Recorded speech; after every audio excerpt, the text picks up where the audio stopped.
Le matin, lorsque percent les premiers rayons de soleil, la nuit s'achève alors rapidement, car la lumière du soleil est plus forte que les ténèbres.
Rien qu'en Allemagne, pour environ 80 millions d'habitants, il y a 260 000 antennes relais, plus de 100 millions de téléphones portables et plus de 50 millions de téléphones sans fil.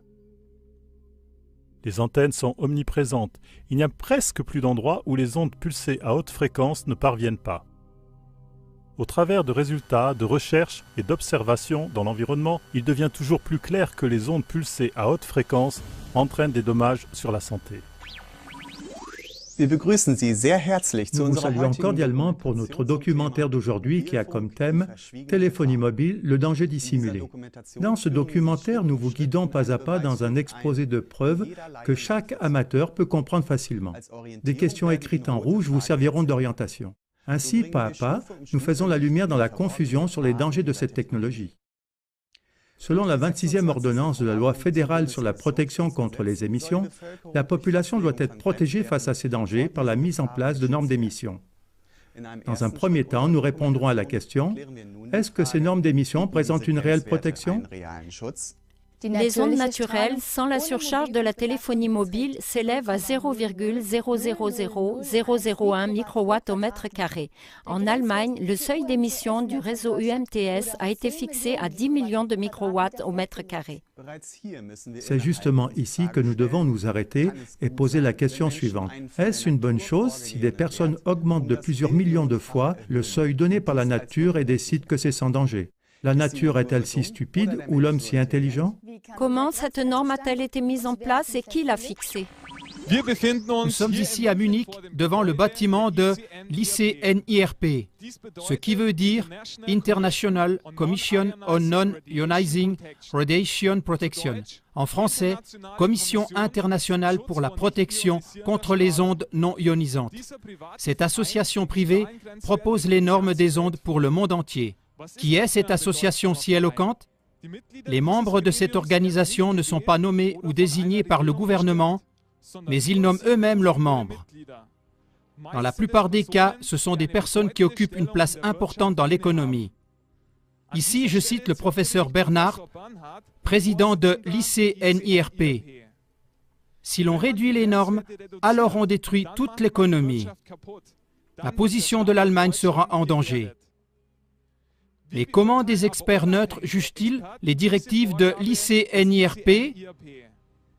Professeur Dr Neil Cherry, un expert reconnu, mandaté par le gouvernement de la Nouvelle-Zélande, analyse les directives de l'ICNIRP. Il arrive à la conclusion que leurs directives sont sérieusement incorrectes, un modèle de parti pris et de déformation intentionnelle.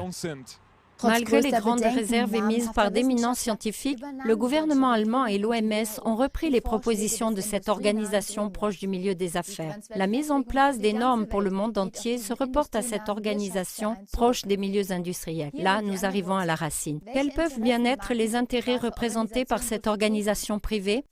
Les membres de cette association privée étaient-ils uniquement préoccupés par le bien-être de la santé de l'humanité? Que signifie cette norme? Sur quelle base repose-t-elle? Citons le professeur Bernhardt. En ce qui concerne les ondes, nous avons seulement compris les effets thermiques et à ce jour, c'est sur cette base qu'on détermine les normes d'émission. Il existe des études sur les effets favorisant le cancer et les dérangements cellulaires. Nous analysons ces déclarations du professeur Bernhardt au moyen d'une représentation graphique. En d'autres mots, il dit « Nous avons sans doute compris la physique, qu'il qualifie de chaleur, mais nous n'avons pas encore tout compris de la biologie et de la chimie. C'est pourquoi nous devons prendre en compte la biologie et la chimie. » Une petite bande dessinée illustre parfaitement le comportement de ce groupe.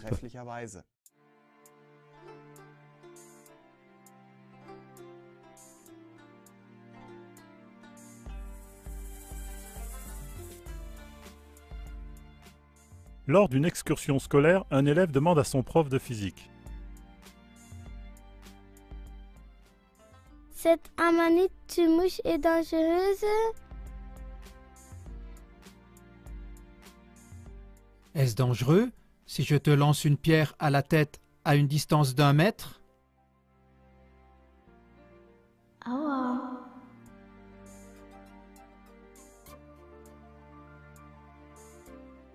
Oui? Est-ce dangereux aussi si je fais la même chose avec une amanite?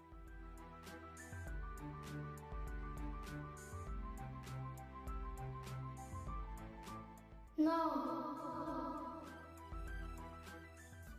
Non. L'élève s'est calmé car selon la loi de la physique, la manite tue-mouche n'est pas dangereuse. Le prof de physique ne peut pas expliquer pourquoi l'élève devient malade après avoir consommé une amanite tue-mouche. Quoi? Impossible! Le fondement des normes d'émission repose sur l'hypothèse selon laquelle il n'existe d'effet de rayonnement magnétique causé par la téléphonie mobile que sur la base des effets de la chaleur. Cela veut dire seulement dans des procédés physiques, le seuil d'émission se rapporte à un corps sans vie et ne considère en aucune façon les effets biologiques dans notre corps vivant. Tous les effets qui ne se basent pas sur la chaleur sont contestés avec véhémence. Sinon, chaque base scientifique serait privée des normes d'émission légales. Voici maintenant une définition du seuil d'émission. Le seuil d'émission valable s'oriente vers la force de la radiation qui chauffe un corps sans vie à 1 degré en l'espace de 30 minutes. Les effets de longue durée, au-delà de 30 minutes, ne sont pas pris en compte. Par conséquent, le seuil limite protège la matière morte contre un réchauffement d'une durée de 30 minutes. Nous sommes un organisme vivant. La plupart du temps, nous sommes irradiés en continu, 24 heures sur 24, dès le sein maternel. Dans notre corps se déroulent d'innombrables processus biologiques compliqués.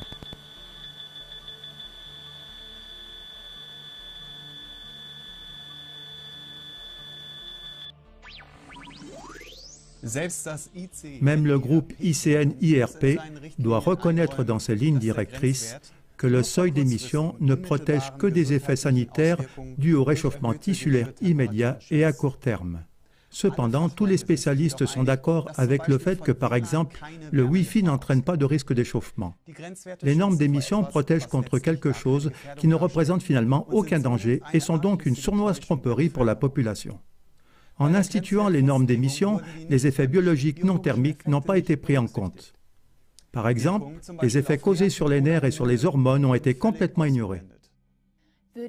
Si quelqu'un avait mesuré la hauteur du rayonnement radioactif avec le thermomètre et non avec le compteur Geiger, et si à cause de cette mesure thermique, la radioactivité était classée parmi les choses non dangereuses, on l'aurait déclaré fou.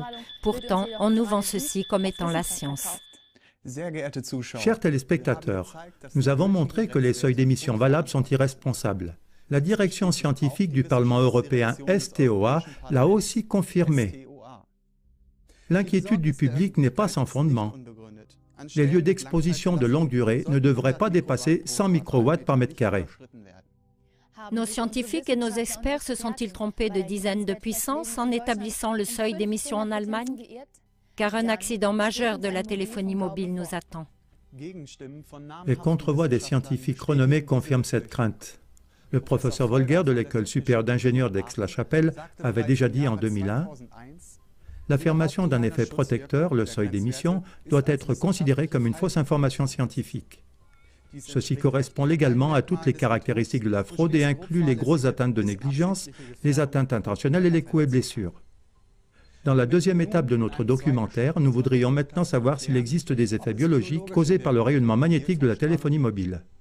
Déjà en 1992, la Commission de la protection contre le rayonnement a écrit dans le journal Bundesanzeiger numéro 43 au sujet des effets spéciaux non basés sur le réchauffement. Les effets sur les membranes ont été confirmés à plusieurs reprises. Ainsi, leur existence est considérée aujourd'hui comme certaine. Pourquoi ces effets ont-ils donc été ignorés pour définir les normes d'émission? Maintenant, nous allons examiner de très près certaines études scientifiques indépendantes pour prouver la présence des effets biologiques importants du point de vue de la santé. Nous commençons par l'étude Salford. Dans cette étude d'un scientifique suédois, 3 groupes de 8 rats ont été irradiés seulement pendant 2 heures d'affilée au moyen de portables au cours de plus de 1000 expériences avec des différences de rendement. À travers cette radiation, la barrière hémato-encéphalique qui empêche que le poison toxique puisse atteindre notre cerveau s'est ouverte. Les dommages qui en résultent sont irréversibles. La certitude de la preuve est estimée à 99,8%. Nous arrivons à un autre examen qui prouve que la radiation par micro-ondes électromagnétiques causée par la téléphonie mobile provoque un effet biologique dans notre corps. Il s'agit de notre sang. L'effet appelé rouleau de pièces de monnaie démontre comment nos globules rouges réagissent à la radiation. Bonjour, je m'appelle Herbert Jung, je suis praticien de médecine parallèle et homéopathe depuis environ 20 ans. Dans mon travail, j'ai constaté qu'il y a de plus en plus d'obstacles à la guérison qui sont causés par la téléphonie mobile. Il existe aussi beaucoup de maladies qui sont causées par la téléphonie mobile, par exemple l'attaque d'apoplexie ou l'hyperactivité chez les enfants ou différents signes cliniques ou l'hypertension. C'est pourquoi je me suis aussi préoccupé de la microscopie sur fond noir, parce que selon mon point de vue, c'est la seule méthode avec laquelle on constate par image la gravité de la manière dont la téléphonie mobile agit. Je prends maintenant une goutte de sang d'un sujet d'expérience qui n'a pas été ou qui n'est pas exposé à la charge de la téléphonie mobile et vous verrez par la suite comment cela agit.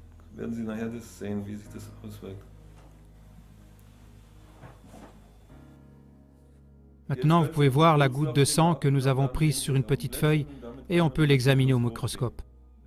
On peut bien voir comment le sang apparaît. Maintenant, je place la petite feuille de sang sous le microscope. Oui, là vous voyez maintenant le sang vital d'un patient qui n'est pas exposé à la charge de la téléphonie mobile.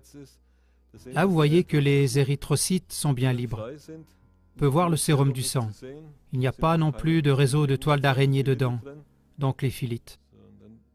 Ensuite, je pense que nous allons faire une autre expérience pour voir comment se présente le sang chez la même personne test après 3 minutes de conversation avec un portable. Bon, maintenant je vais rallumer le portable. Allô?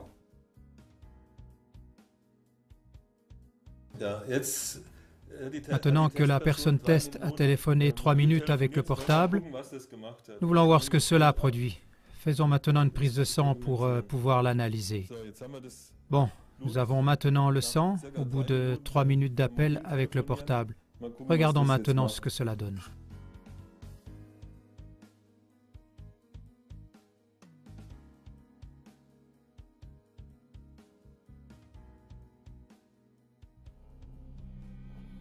Voyez, ce sang de la même personne qui était tout à l'heure bien séparé et comment maintenant les globules rouges se sont concentrés ensemble comme des rouleaux de pièces de monnaie. Bien entendu, le sang ne peut plus faire son travail. Si c'est une condition permanente, il se forme une forte thrombose à un certain moment et ça dépend de l'endroit où elle se fixe. Si c'est au cerveau, il y aura une attaque d'apoplexie. Si c'est au cœur, ça provoque un infarctus cardiaque ou au poumon des thromboses selon l'endroit. On se pose la question de savoir si on peut survivre à cela ou en rester paralysé. L'étude Salvord ainsi que les prises de vue au microscope à fond sombre prouvent qu'il existe des effets qui ne se basent pas sur la chaleur et qui ont une influence négative sur notre santé. Il n'y a pas d'études à l'échelle mondiale qui attestent les effets des rayonnements des mâts émetteurs sur la santé de la population. Il n'existe que l'initiative privée des médecins de Naila, l'étude Naila. Nous nous trouvons ici à Naila, à Oberfranken. Ici, des médecins locaux ont étudié de nouvelles maladies dues au cancer dans une étude de plus de 10 ans. Ce faisant, ils ont analysé si les personnes habitant dans un rayon de 400 mètres autour des émetteurs étaient plus souvent malades que celles habitant dans un rayon qui va de 400 à 800 mètres. Le résultat peut être résumé ainsi. Après 5 ans, il n'y avait pas de grande différence de maladie entre ces deux groupes. Mais entre la 6e et la 10e année de l'étude, les médecins ont constaté une augmentation de 300% du taux de cancer. En plus, ce sont les personnes de plus en plus jeunes qui sont devenues malades du cancer. Ainsi, l'étude démontre de façon impressionnante que les cancers dus aux ondes électromagnétiques n'apparaissent pas tout de suite, mais de façon décalée dans le temps. Les résultats des médecins de Naila ont été confirmés par une étude menée à Belo Horizonte au Brésil, auprès d'une population d'environ 2 millions de personnes. On pourrait encore citer beaucoup d'autres études. Un groupe de travail international de scientifiques, de chercheurs et de spécialistes en politique de la santé publique a donné, après le dépouillement de plus de 2000 études, le résultat suivant. Les normes d'émission existantes n'offrent pas de protection pour la santé publique. Il est conseillé d'instaurer des nouvelles normes qui se fondent sur une base biologique. Nous récapitulons. Les études citées prouvent l'existence d'effets biologiques qui ne sont pas causés par influence de la chaleur du champ électromagnétique, mais par son effet athermique.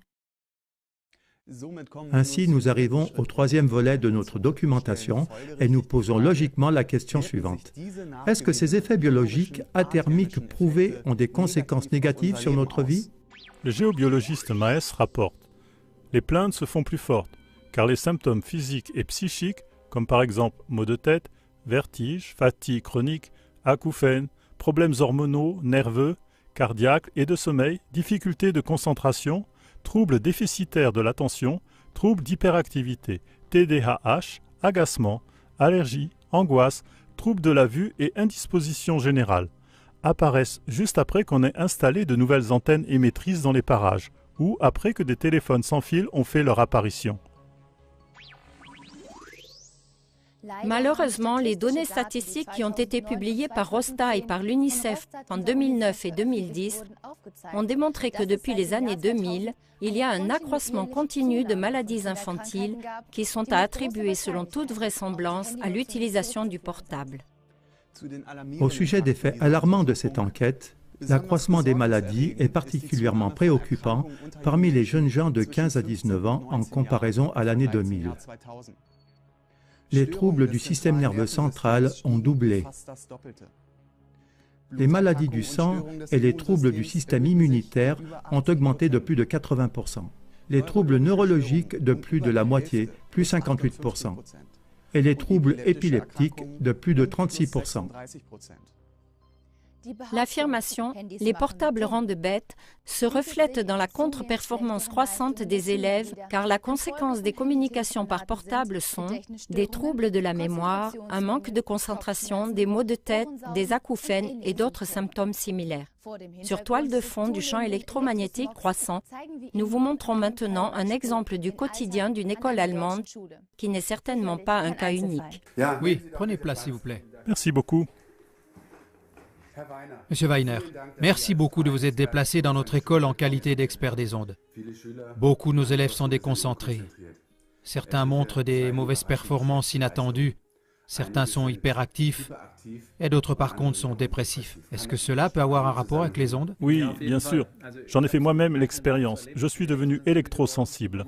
Et on doit simplement savoir que le rayonnement provoque plus de dégâts chez les enfants et les adolescents parce qu'ils sont en pleine croissance. Ce qui est très important justement lors de l'utilisation des portables chez les enfants et les jeunes. Là, j'ai apporté une image. Ce rayonnement des portables pénètre très profondément dans la tête des enfants. Par exemple, chez les enfants de 5 ans, de 10 ans et des adultes à partir de 21 ans. Il y a d'immenses différences et le danger principal vient tout simplement du fait que tout est caché. Nous n'avons pas de sens adapté. Nous ne pouvons pas le sentir, nous ne pouvons pas le percevoir. Nous ne sentons pas le goût du rayonnement. Nous ne l'entendons pas. Tout est imperceptible. C'est pourquoi je me suis dit aujourd'hui, j'apporte un peu de lumière dans l'obscurité et j'ai apporté un appareil de mesure. Ainsi, je peux vous rendre audible le rayonnement. Je le mets simplement en marche. Maintenant, nous sommes déjà complètement dans la zone rouge. Et oui, je prends la liberté, j'ai déjà trouvé votre téléphone sans fil sur votre bureau. Maintenant, nous voyons qu'il est déjà dans la zone verte. Monsieur Weiner, ici dans notre pièce d'ordinateur, pouvez-vous également rendre le rayonnement visible? Bien sûr. Croyez-vous qu'un élève puisse se concentrer avec une telle exposition au rayonnement? Voyons voir d'où il vient.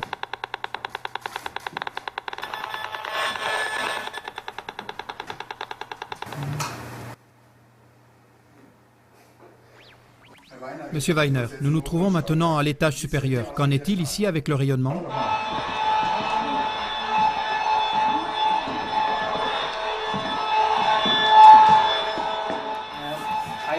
C'est clair. La source de rayonnement est là, en face. Alors maintenant, je ne peux plus retirer de prise. Dans ce cas, c'est vous qui devez vous mobiliser. Au mieux avec des lettres et avec de la pression directe à l'adresse des autorités et des opérateurs. Car une chose est claire, avec une telle exposition au rayonnement, les cours et la santé ne sont pas compatibles.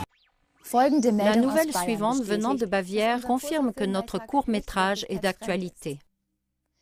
Le 1er août 2007, Spiegel Online rapportait « Le Parlement bavarois recommande à toutes les écoles de s'abstenir des réseaux Wi-Fi ». Dans certains formulaires d'inscription scolaire, on trouve même le passage suivant. Je suis aussi d'accord qu'en cas d'admission, mon fils ou ma fille reçoivent l'enseignement en utilisant le Wi-Fi. Que la direction de l'école veuille se protéger juridiquement montre combien cette technologie est dangereuse. Par exemple, quelle école se protégerait juridiquement pour l'utilisation d'un rétroprojecteur? Même la justice atteste maintenant la nocivité des portables. La Cour d'appel de Brescia, en Italie du Nord, a certifié par un jugement maintenant définitif une relation de cause à effet. La tumeur cérébrale d'un employé est attribuée à l'utilisation prolongée du portable et du téléphone sans fil pour des raisons professionnelles. Le jugement est aussi novateur parce que les juges ont exclu des expertises financées par l'industrie, considérées comme étant non crédibles, et ils ne se sont appuyés que sur des expertises indépendantes. La Cour suprême italienne de Rome a entre-temps confirmé le jugement de la Cour d'appel. Un jugement très spécial. Sur quoi a-t-il été fondé? Oui, c'est vraiment un jugement spécial parce que c'est le premier cas au monde pour lequel on a reconnu une maladie professionnelle ayant pour cause le rayonnement électromagnétique. Le tribunal de Brescia a donc reconnu et confirmé qu'il y avait une forte et intense utilisation du portable durant les 10 dernières années.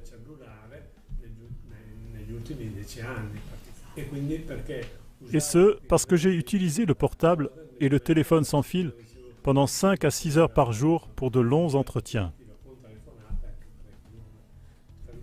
Et je me souviens que souvent, après ces communications téléphoniques, j'avais une oreille rouge et moite. À vrai dire, toute la moitié gauche de mon visage.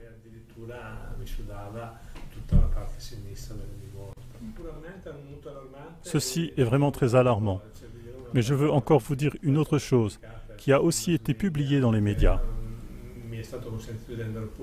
Mon collègue de travail, qui était directeur commercial, lui aussi, il a utilisé le portable dans la même mesure que moi. Il a été atteint par la même maladie. Même un autre homme de Casalmaggiore, environ 30 km d'ici. Il était, lui, chef d'atelier et utilisait un téléphone sans fil 8 heures par jour. Il a exactement eu la même tumeur. Ce sont des faits.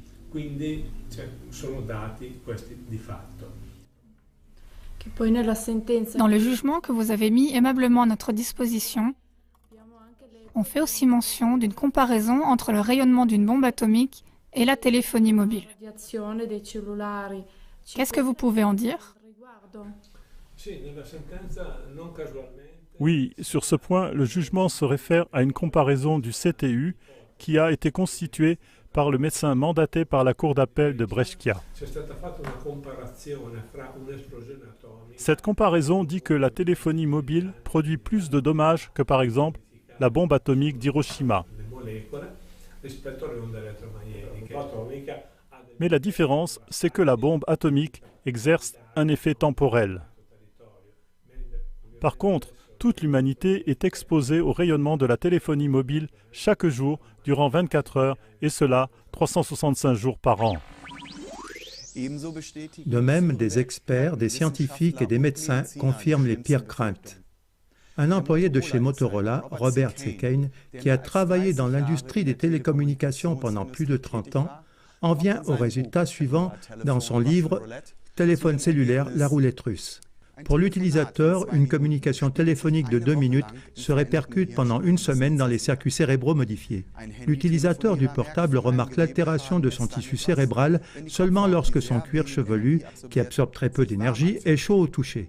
Du fait que le tissu cérébral sous-jacent n'a pas la capacité d'interpréter l'augmentation de la température, le dommage du tissu peut être massif et irréversible à ce moment-là.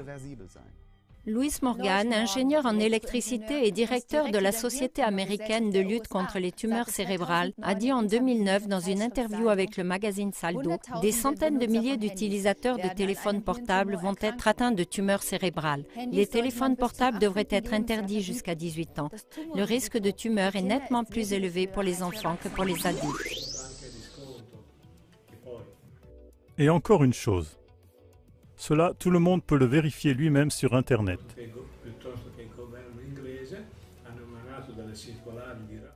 Les gouvernements français et anglais ont adressé des lettres de recommandation aux familles et aux médecins, où ils écrivent que les enfants jusqu'à 14 ans ne doivent pas utiliser de téléphone portable.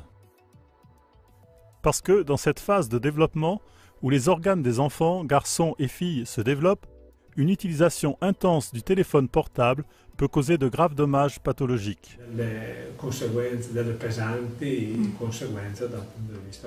Ces recommandations devraient effectivement être édictées par toutes les instances compétentes.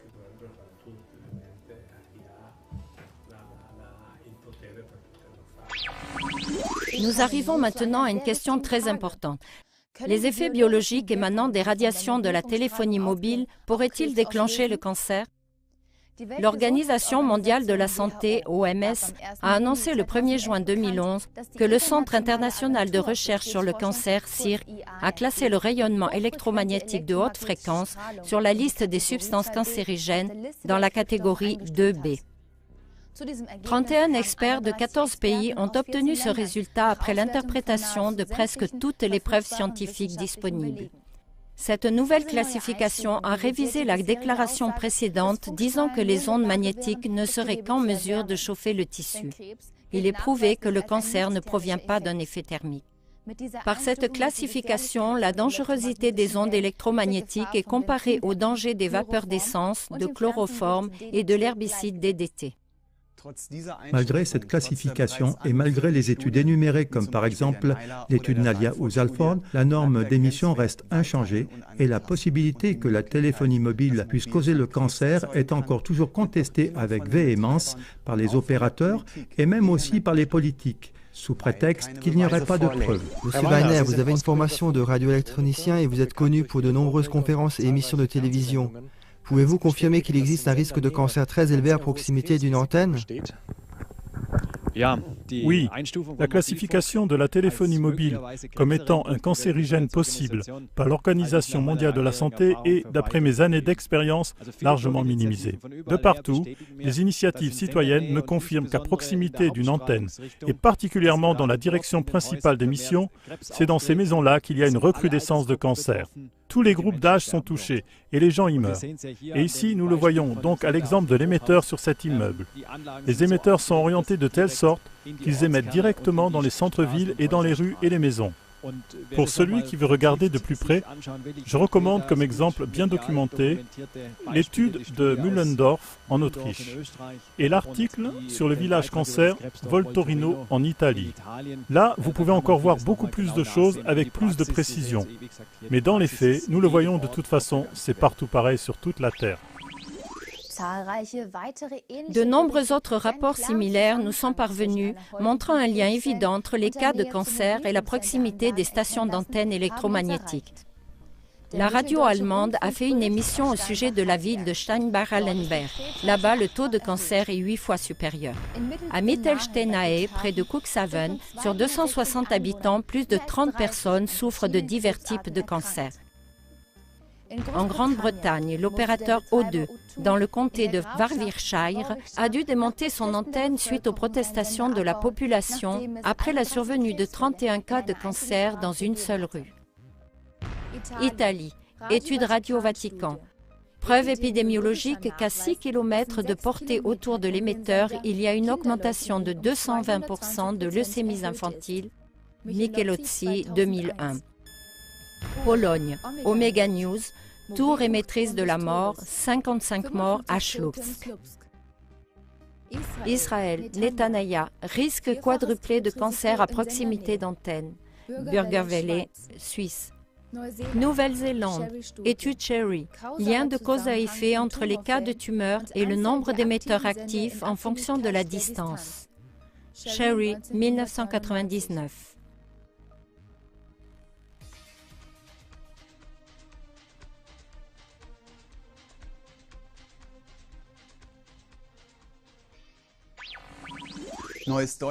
Le journal Neues Deutschland rapporte le 19 février 2002, lors d'un rassemblement de protestation à Cobourg en 2002, le physicien nucléaire et président national adjoint de EDP, professeur Klaus Buchner, dit « Les atteintes à la santé, comme les dommages causés aux cellules du cerveau et au patrimoine génétique, ainsi que les modifications de la formule sanguine déclenchées par le système de communication mobile sont bien documentées.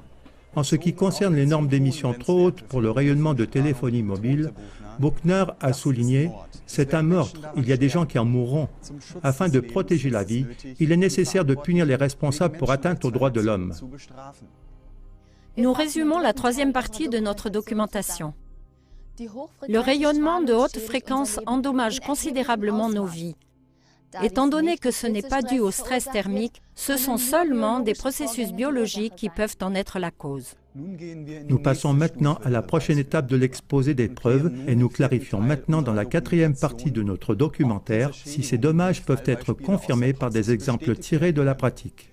Dans le contexte de ce documentaire, nous ne pouvons au mieux que montrer la pointe de l'iceberg, parce que des milliers de cas sont survenus bien en dessous des normes en vigueur. Nous citerons maintenant deux cas en exemple. Friedrich Stengel, un agriculteur de Oettingen en Bavière. À côté de sa ferme, une antenne de téléphonie mobile a été érigée en 1997. Ensuite, une odyssée a commencé. Je m'appelle Friedrich Stengel et j'habite à Oettingen. Je tiens à vous raconter brièvement ce que j'ai vécu depuis que l'antenne a été installée en 1997. Déjà au printemps 1998, nous avions remarqué que les hirondelles et plein d'autres oiseaux migrateurs se tenaient à l'écart. En fait, à l'époque, nous ne savions pas encore que ces ondes étaient néfastes. Ça, nous l'avons remarqué seulement des années plus tard par des analyses de la formule sanguine, etc. Chez les vaches, déjà au printemps et en été 98, il a été constaté que la fécondité diminuait de plus en plus et leur état de santé empirait. Dans les 2 ans après l'installation de l'antenne, nous avons perdu l'ensemble de notre troupeau de vaches, environ 8 à 9 vaches. Et environ 10 veaux morts-nés. Cette histoire s'est toujours aggravée. Les vaches ne portaient presque plus et continuellement, les vaches succombaient de déficience immunitaire. Jusqu'au moment où le vétérinaire a regardé par la fenêtre et a vu l'antenne. Il a dit « Nous allons faire des analyses de sang, des grandes analyses. » Nous avons constaté que les lymphocytes étaient complètement à la cave. Seulement, chez les analyses de sang ici, il restait seulement 21% des lymphocytes. Nous avons aussi analysé le cortisol, l'hormone du stress. Par rapport aux normes de référence, seulement 10 à 20% est encore là. Cortisol, c'est l'hormone du stress. Et sûrement beaucoup d'autres hormones sont à cause de cela modifiées. On ne peut pas toutes les analyser. Et c'est beaucoup trop cher. Et cela a sûrement comme conséquence que les bêtes ne portent plus. Et si elles portent, alors soit les veaux sont morts-nés, soit ils sont prématurés, faibles à la naissance, et succombent de cela. Le bilan jusqu'à aujourd'hui, plus de 30 vaches mortes, toutes de déficience immunitaire. Depuis, nous laissons faire un bilan sanguin chaque année, précisément prouvé. Et plus de 100 veaux morts-nés, prématurés, nouveaux-nés faibles. Et cela sur un troupeau moyen de 8-9 vaches. Pour ces 3 derniers mois seulement, nous avons de nouveau perdu 3 vaches. La 4e est couchée là, ce sera sûrement la prochaine. Et ce qui est encore là est un reste lamentable. Entre-temps, nous nous sommes tournés vers les politiques et les opérateurs de téléphonie mobile. Ils doivent donc enlever cette antenne. La réaction a été la suivante. Le vétérinaire de l'État s'est trouvé devant notre porte avec la mission de trouver la cause de ce problème. Il a cherché désespérément pendant 2 ans. Il a pris des échantillons de sang, tout cherché, tout, mais il n'a rien trouvé d'autre. D'autres maladies virales et d'autres choses encore, analyse du sol, analyse de l'air, tout cherché intensivement pendant 2 ans. Après 2 années, il est parti, il a dit « Oui, ça ne peut être que ça, l'exposition aux ondes. Les analyses de sang sont sans équivoque. Il va s'en occuper, l'antenne doit disparaître. » Ça, c'était il y a environ 7 ans. Nous n'avons plus rien entendu depuis de cet homme. Il s'est fait mettre une muselière et il ne dit plus rien à ce sujet. Il a fait 2 ans de recherche sur demande du ministère de l'Environnement de Bavière. Durant la 3e année, j'ai appelé au ministère de l'Environnement à Munich, au temps de Stoiber et Schnapphoff. Oui, qu'est-ce qui se passe maintenant? Quand l'antenne va-t-elle être enlevée? Les résultats des recherches sont pourtant sans équivoque. Oui, alors la dame au téléphone, la vétérinaire du ministère de l'Environnement, est devenue grossière. Oui, qu'est-ce que je veux encore? C'est toujours la même chose. C'est toujours la même chose qui revient. Qu'est-ce que je veux encore? Alors j'ai dit oui, évidemment, tant que l'antenne est là, c'est toujours la même chose. Alors elle est devenue encore plus grossière et a dit « Oui, à l'avenir, économisez vos timbres, vos coups de téléphone. Pour nous, vous êtes morts. » On doit vraiment entendre ça, mot pour mot. Et depuis, c'est le silence radio. L'antenne est toujours là, les problèmes sont toujours là et empirent maintenant. Depuis le passage en LTE, il est à observer que les animaux deviennent agressifs, parfois agressifs. Et de nouveau, l'infertilité a augmenté massivement et comme je l'ai déjà dit, l'état de santé continue à se détériorer toujours plus. LTE donne le coup de grâce à la chose. Une autre personne concernée, c'est Ulrich Weiner. Il est fortement électrosensible et ne peut vivre que dans la forêt en zone blanche. Nous lui avons rendu visite. Enfant, je m'intéressais à cette technique radio. À l'âge de 18 ans, j'ai créé une entreprise de technique radio. J'ai moi-même utilisé intensément cette technique, je n'avais jamais rien remarqué.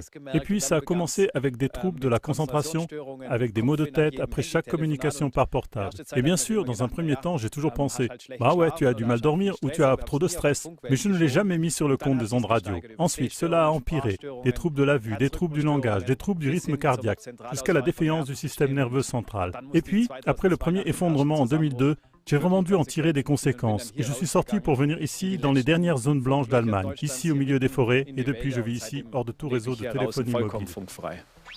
Je vais vous raconter quelques cas de mon cabinet, pour lesquels la téléphonie mobile était en cause. Souvent, il n'est pas facile de trouver le lien. J'ai eu par exemple un enfant, il avait 5 ans. À l'école maternelle, il passait pour être hyperactif pour eux. Il était insupportable. De plus, il faisait des crises d'épilepsie. Alors ils ont consulté la clinique universitaire à Würzburg et ils ont prescrit à l'enfant du Ritalin et des antiépileptiques, donc des médicaments contre l'épilepsie. Mais les parents n'étaient pas d'accord et ils sont venus chez moi. À ce moment-là, je lui ai fait une prise de sang et j'ai vu que le sang était complètement grumeleux. Bien que l'enfant n'ait pas téléphoné lui-même, les parents avaient 2 téléphones sans fil à la maison et cela en était la cause. Je les ai mis au pied du mur, soit l'enfant, soit le téléphone sans fil. Dieu merci, ils ont choisi l'enfant. Ils les ont enlevés et ont installé un téléphone filaire normal. Peu de temps après, il allait beaucoup mieux. Depuis, l'enfant est scolarisé, il est premier de la classe et on lui fait des compliments pour son comportement social. Il n'a jamais pris aucun de ses médicaments. J'ai une patiente de 88 ans, elle était encore en forme. En 3 semaines, elle a été hospitalisée 2 fois pour hypertension, bien que son médecin lui ait donné 4 médicaments. J'ai dit à cette patiente, maintenant c'est terminé. Vous enlevez votre téléphone sans fil. Elle téléphonait parfois 4 heures ou plus. Elle a installé un téléphone normal et un dans sa chambre à coucher. Maintenant, cette dame n'a absolument plus besoin de médicaments pour sa tension. Les 4 médicaments sont supprimés. Elle prend quelques Globuli et sa tension est stabilisée depuis 9 mois. Souvent dans le commerce, des puces de protection et toutes sortes d'autres choses sont proposées pour prévenir ou atténuer l'exposition aux ondes. De mes recherches, il résulte sans équivoque que cela ne fonctionne pas. J'avais un architecte qui a appliqué toutes sortes de mesures de protection sur son portable. Mais d'après le contrôle en chambre noire, après avoir téléphoné, il n'avait aucune protection. Il y avait plein de grumeaux, même une personne qui avait pris des pierres spéciales. Rien n'a changé, les grumeaux restent. Nous récapitulons les recherches scientifiques, des hommes, des animaux et des plantes atteints, ainsi que des exemples pratiques, prouvent sans équivoque que le danger des micro-ondes des antennes ne se manifeste pas par un effet thermique, mais par des processus biologiques. Les normes d'émission sont une tromperie manifeste de la population. Même les opérateurs de la téléphonie mobile ne peuvent plus nier ces faits. Dans une demande officielle de brevet de la Swisscom AG concernant la réduction d'électrosmog dans les réseaux électriques locaux sans fil Wi-Fi, les opérateurs de la téléphonie mobile concèdent franchement cette tromperie. Ils conviennent que la dégradation du génome des globules sanguins humains en cas d'irradiation avec des champs électromagnétiques est clairement prouvée et qu'il y a des indications d'un risque élevé de cancer. Par conséquent, les opérateurs de la téléphonie mobile eux-mêmes attestent un effet biologique du rayonnement. Ainsi, nous pouvons clôturer l'exposé des preuves de ce documentaire, car les faits ne peuvent être plus incontestables. Quand les preuves rassemblées sont évidentes pour tout le monde, inévitablement, une question ultérieure doit être posée dans la 5e partie de notre dossier. Pourquoi n'agit-on pas sans tarder pour protéger la population ? Nous nous trouvons à Kempten, devant le ministère de la Santé. Ici, en 2007, il est arrivé que des études de médecins ont été ignorées. En mai 2007, des médecins de famille ont remis aux autorités locales de la santé une étude comparative qui prouvait à l'aide d'analyses sanguines qu'autour des stations de base, le taux de mélatonine et de sérotonine des riverains chutait de manière significative. Le rapport a été ignoré. En Bavière, lors d'une conférence, il y a eu une altercation verbale avec un représentant des autorités sanitaires. Les personnes concernées ont demandé au Dr Hartmann pourquoi le ministère de la Santé avait refusé de faire de telles analyses par le médecin conseil. Il a répondu que le gouvernement de Bavière a, par un courrier interne au service de la santé, interdit que les médecins conseils deviennent actifs lors de rapports concernant des problèmes de santé en relation avec des antennes de téléphonie mobile. Le gouvernement leur avait interdit d'établir des expertises médicales. Mais l'ignorance va encore plus loin. Une délégation de médecins a remis en 2006 à l'Office fédéral pour la radioprotection BFS un document de 700 pages sur les maladies dues au rayonnement. Jusqu'à présent, il n'a pas été pris en considération pour procéder à des mesures de protection. Nous nous trouvons devant les services d'hygiène à Stuttgart. Une initiative citoyenne locale résume le comportement des services administratifs de la manière suivante. La prévention de la santé devient de l'irresponsabilité organisée.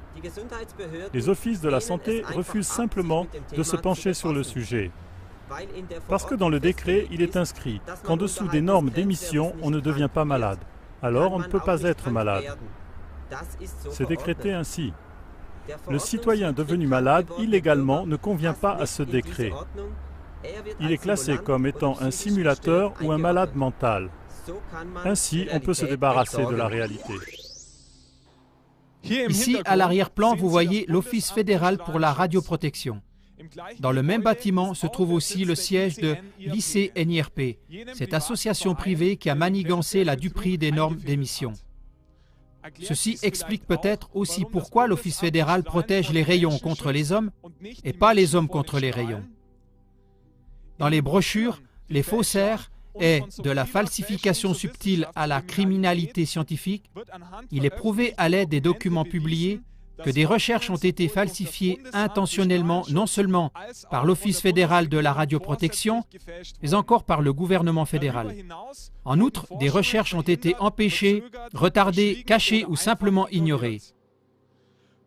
Le professeur Franz Adelkofer, le chef de l'étude Réflexe et par conséquent un membre établi, a constaté dans le même ordre d'idées que la supposition que même l'Office fédéral pour la radioprotection a les pieds et les poings liés par décret d'en haut est proche de la vérité.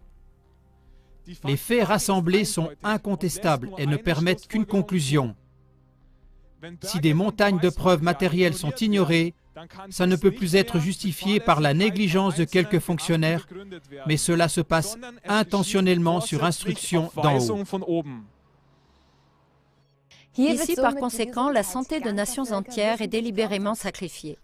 Avec raison, les auteurs des écrits cités plus haut parlent de criminalité, car le comportement des instances officielles et des politiciens, documenté ici, est hautement criminel. Ainsi, notre documentation est devenue un cas exemplaire pour la justice.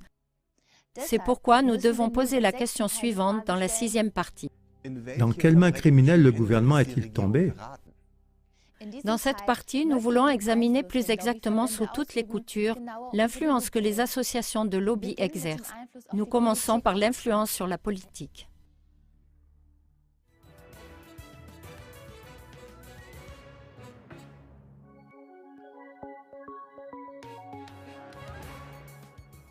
Le ministre de la Santé de l'époque, Horst Seehofer, a confirmé la pression trop grande des lobbies pharmaceutiques à l'égard de la politique dans l'émission Frontal 21 du 26 juillet 2006 sur ZDF. Il s'exprimait sur le repli des politiciens dans certaines décisions de la manière suivante. C'est ainsi depuis 30 ans jusqu'à ce jour. Des changements utiles et structurels, aussi dans le sens d'une plus grande économie sociale du marché, ne sont pas possibles dans le système de santé publique allemand à cause de l'opposition des associations de lobby. Devant l'indignation de la journaliste qui ne peut pas accepter que cela soit ainsi, que l'industrie est plus forte que la politique, Seehofer a rétorqué de la manière suivante.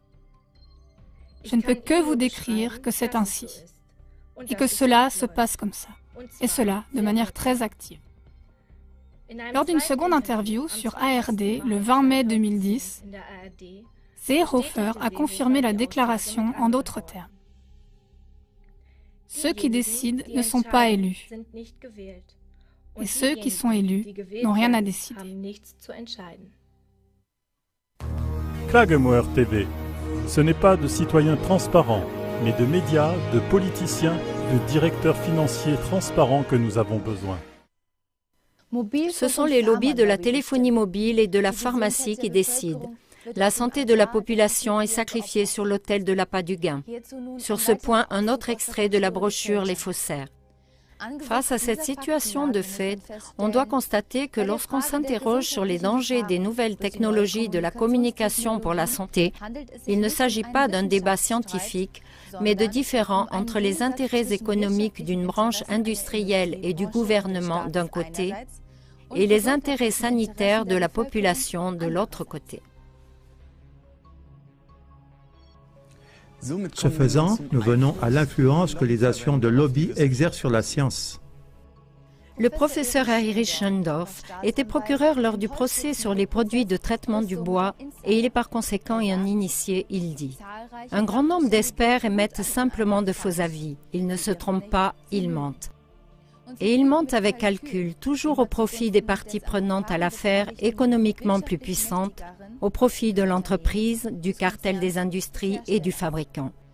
Jamais à l'avantage des plaignants malades. Ce que ces experts font n'est pas un service amical, mais il s'agit là d'un compromis. Mensonge contre cash. En échange, les entreprises peuvent souhaiter quelque chose, à savoir des expertises avantageuses. Et ils les reçoivent, sinon les relations commerciales seraient compromises. Un deuxième exemple. Durant de nombreuses années, le professeur Peter Zem a fait des recherches pour Télécom. Dans une interview avec le Schwäbische Zeitung, le professeur Zem met en évidence « Il est sûr qu'en plus du réchauffement comme pour un four à micro-ondes, il existe aussi d'autres effets biologiques du rayonnement électromagnétique pulsé, comme ceux des portables. » La Télécom a interdit au professeur Zem de publier ces résultats indésirables. Les examens du professeur Zem montrent les déductions suivantes. La Télécom sait, de par ses propres expériences, que des dérèglements sanitaires surviennent avec des émissions bien inférieures aux normes, bien qu'elle prétende publiquement que les normes seraient sûres. Ça veut dire en clair, les opérateurs de la téléphonie mobile nuisent consciemment par appât du gain à la santé et à la vie de la population. Ce sont des dommages corporels intentionnels et ainsi de la criminalité à haute échelle.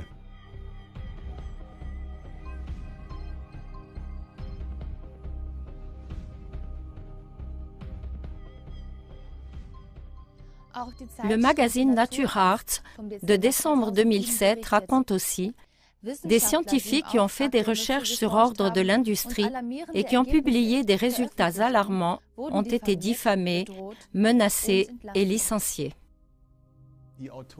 Les auteurs de la brochure Les Faussaires résument. Plus de la moitié des études sur la téléphonie mobile sont payées par l'industrie de la téléphonie, qui se choisit pour cela des personnes de confiance. Mais celui qui croit que le gouvernement fait en sorte que les contrôles soient suffisants et qu'il privilégie les scientifiques indépendants comme il serait de son devoir se trompe. Via Télécom, l'État est lui-même un opérateur de téléphonie mobile. Il s'est lui-même vendu, ainsi que la santé de la population, pour 50 milliards de redevances 3G. Il a débureaucratisé les droits de construction, assoupli les contrôles de sécurité et mis au pas ses administrés. La voie est libre pour l'implantation sauvage d'antennes. On en vient à l'influence que les cartels de lobby exercent sur les médias.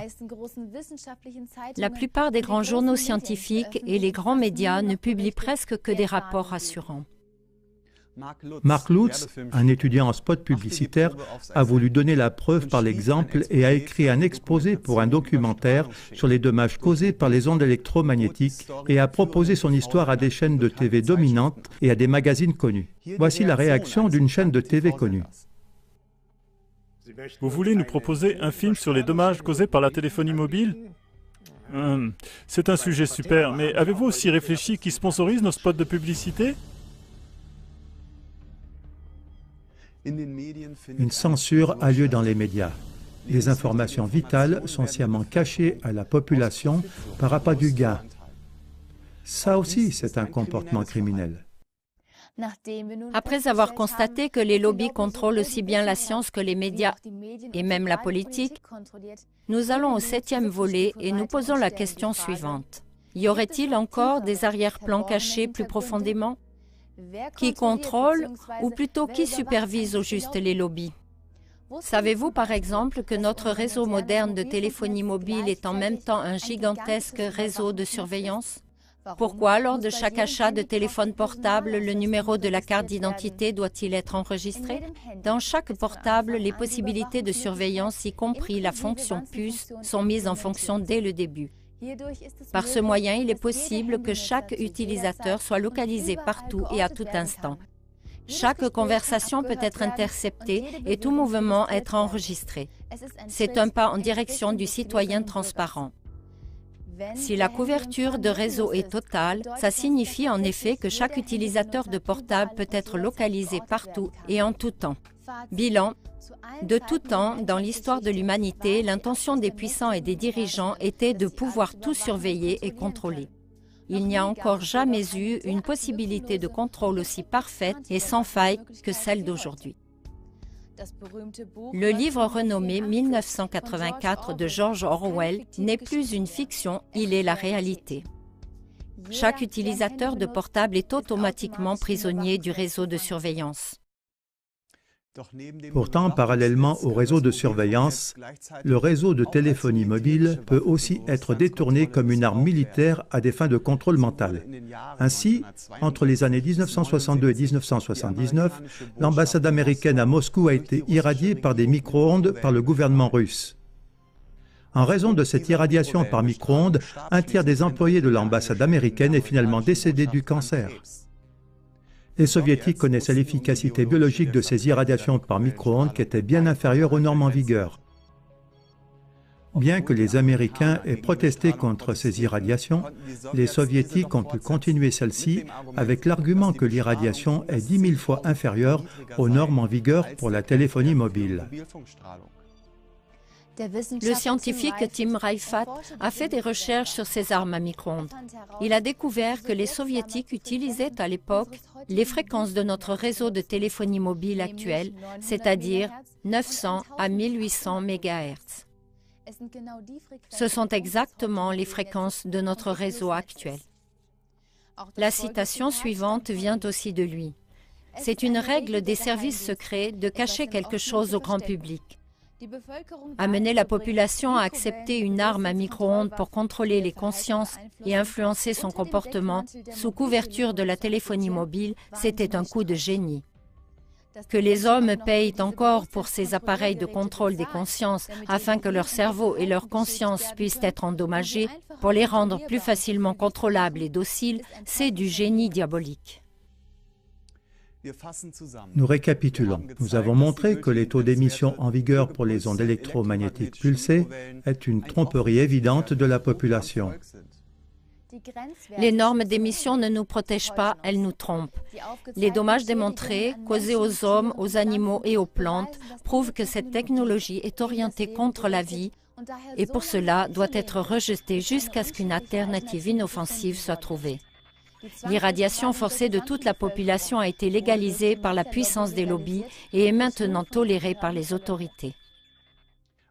C'est pour cette raison qu'il est nécessaire d'inverser la démonstration des preuves. L'industrie doit prouver l'innocuité de ses produits. Ce n'est plus aux malades de porter le poids des preuves. L'argumentation des opérateurs, selon laquelle les préjudices ne sont pas prouvés, ne peut plus être acceptée.